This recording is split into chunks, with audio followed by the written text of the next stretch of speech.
गोबाव जायाखै मास मोनथामल' जादों एबसुनिफ्राय फैनानै बिपिएफ दोलोआव हाबफैबाय बिपिएफ दोलोआव हाबनाया मास मोनथामल' जादों ओंखायनो जाय दिनै गोदानै हाबगोन नोंथांमोनखौ साफ्रोमखौ बरायनानै लाबाय थ' जोङो दिनै बिपिएफ दोलोआव हाबदों आंल' नङा गोबां एबसुनिफ्राय बारग'नाय बिथांमोना बिपिएफ दोलोआव हाबफैबाय खारन दङ मानो होनोबा सिगाङाव हाग्रामा महिलारि सार बिथां बुङोब्ला जोङो बुजियाखैमोन हाग्रामा महिलारि सारा बुंदोंमोन जे दानि प्रमद बर'जों जाय समान संग्राम खालामफानाय प्रमद बर'आ बर' रायजो राजानि थाखाय खालामाखै बे शिब जानो थाखायसो आन्दोलन खालामगासिनो दं होननानै अब्ला बिदि बुङोब्ला जों बिराद गोसोआव नाङो हाग्रामा सारखौ दुखु मोनो दिनै हाग्रामा सार बुंनायानो जाफैबायना जे बे मानसिया माब्लाबाबो बर' रायजो राजानि जानानै आन्दोलन खालामा बे ओनसोलनि जानानै आन्दोलन खालामा बे शिब जानोसो आन्दोलन खालामदों होननानै अब्ला प्रमद बर'आ बुंदोंमोन गाव माब्लाबाबो इलेक्सन गेलेयानो एमएलए मन्त्रि जानाया गावनि मा होनो टारगेट नङानो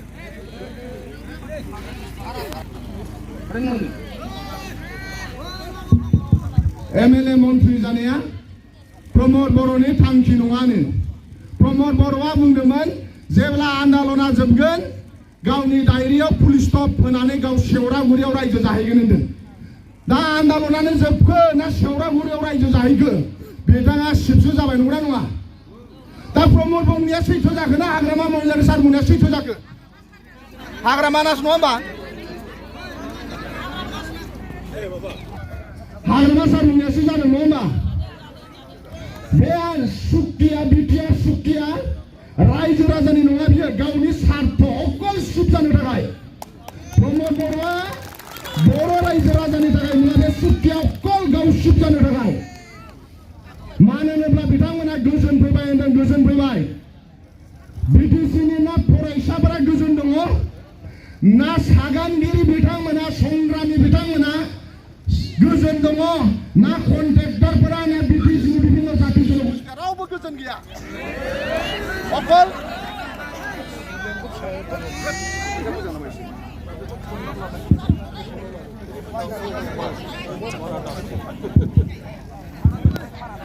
नङा होमबा दा ओंखायनो जोंबो फैदों हाग्रामा सार बुंनायानो 5 बोसोर सिगां जों बुजियासै एसे लेट बुजिबाय 5 बोसोर सिगां बुजिबायबा हाग्रामा सार बुंनाया 5 बोसोर सिगांनो बुंदोंमोन दा ओंखायनो दिनै सेंग्रा सिख्लाफ्रा गुबुन दोलोनि दैदेनगिरिफ्रा बिपिएफ दोलोआव हाबनो थाखाय ट्रेफिक जाम ना हाग्रामा सारा डेट होनो हायो ना खाम्फा सारा डेट होनो हायो गोबां लोब सेंग्रा सिख्ला आफादनि पलिटिकेल पार्टिनि नोंथांमोना खोनाबाय नङा होमबा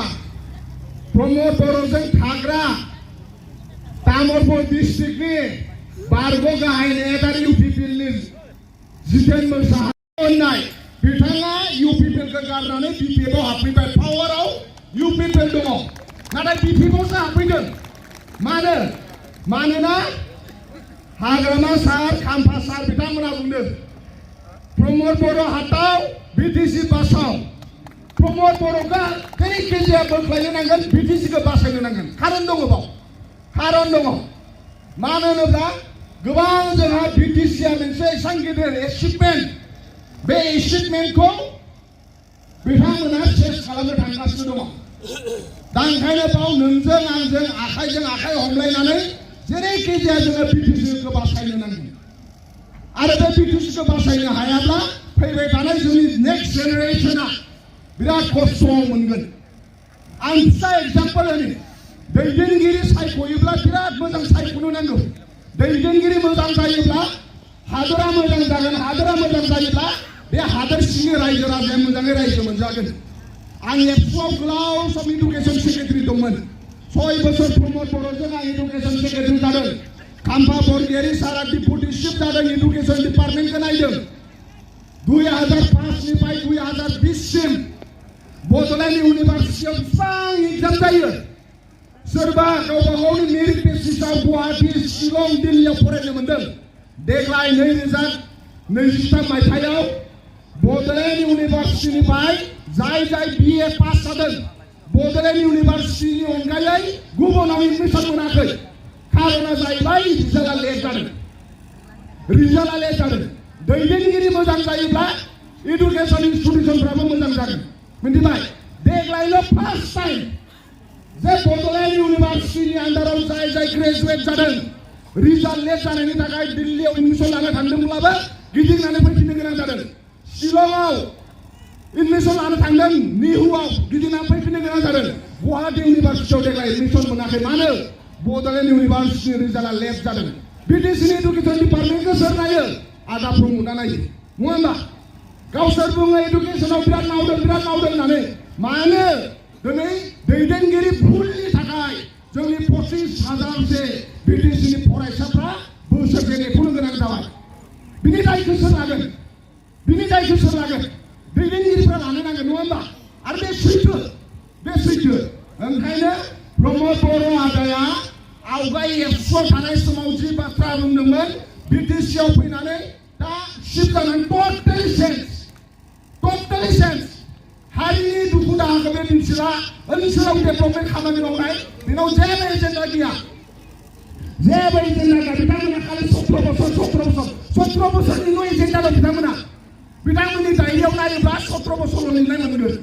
गावसोर फैबाय थानाय समाव मा मावगोन बे जेबो एजेन्डा गैया ओंखायनो बिथांमोनहा दिनै इउपिपिएलखौ हमथानो हाया गुबुन मानसिफ्रा फैनानै बिपिएफआव जइन जागासिनो दं प्रमद बर'आ बुंदोंमोन गाव शिफ्ट जायोब्लालायनो 5 लाख साख्रि होगोन 5 लाख बोसोरथाम बारबाय सासेबो साख्रि होनो हायाखै बै सारमोन लुनाय गुवाहाटीनि खानापारायाव सासे सेंग्रा गथ'खौ दोनदोंमोन एपइन्टमेन्ट होनानै 2.5 मास जाबाय बेबो रिजाइन होबाय मिथिबाय सासेल' प्रमद बर' आदाया बड'लेण्ड गेस्ट हाउस खानापारायाव साख्रि सोनो हादों बे रिजाइन होबाय रिजाइन मारिबाय सेंग्रा गथ'आ थाया नोंनाव बेयाव साख्रि मावानो दरमा मोना माबो मोना होननानै मिथिबायना दिनै सासेबो साख्रि होनो हायाखै 5 लाखआथ' बिराद गोजान सासेबो साख्रि होनो हायाखै माबाया राकेश ब्रह्म बिथाङा मा बुंदों गावसोर अबा दाउ रानदोंनो अबा बोरमा रानदोंनो अमा फिसा रानदोंनो बेनो फिसिनो थाखाय साख्रि अमा फिसा होनाया सोरबा साख्रि जानो हायो जानो हाया ओंखायनो रायजो राजा नोंथांमोन जेला दैदेनगिरि बासियो 500 थाखाया देरसिन नङा 1000 थाखाया देरसिन नङा मिथिबायना जोंनि गथ' गथायनि भबिष्यत दङ बेनो जोंनि देश बावनो रायजो जानो नांगोन ओंखायनो दिनै भुल दैदेनगिरिफोरनि थाखाय 3 बोसोर जोंनि बिटिसिआव 2021 मायथाइयाव टेट पास जानानै दं 19,000 सारमोना गोदो थायोब्ला टेटखौ साख्रि होजोबदों बे 2021 सनाव टेट पास जानायफ्रा आसाम पार्टीया साख्रि मोनजोब्बाय बिटिसिना मोनाखै सोरनाबा बोसोरनि उनाव बैसो बारलांसिगोन साख्रि मोननाय नङा दाखालि बावै क'क्राझाराव धरना होबाय प्रमद बर' आदाया बुंबाय बे 19,000 टेट पास मानसिफ्रा जुदि खामानि गैया दामानि गैयाबा बिसोर प्रटेस्ट खालामबाय थादोंनो बे गोलाव 15 बोसोरावथ' बिटिसिआव बयनिफ्राय बांसिन प्रटेस्ट खालामनाय बयनिफ्राय बांसिन धरना लानाय आदा प्रमदसोमोन होमबा गावहा गोदो खामानि गैयामोन नामा नङा होमबा दानि 19,000 टेट पास जानायफ्रा धरना होयोब्ला बेबादि बुङो बिथांमोना सोरनाबा बैसो बारलांबाय गोजानावबो थांनो हाला टेट पास जानानै साख्रि मोनगोन सानबाय थायो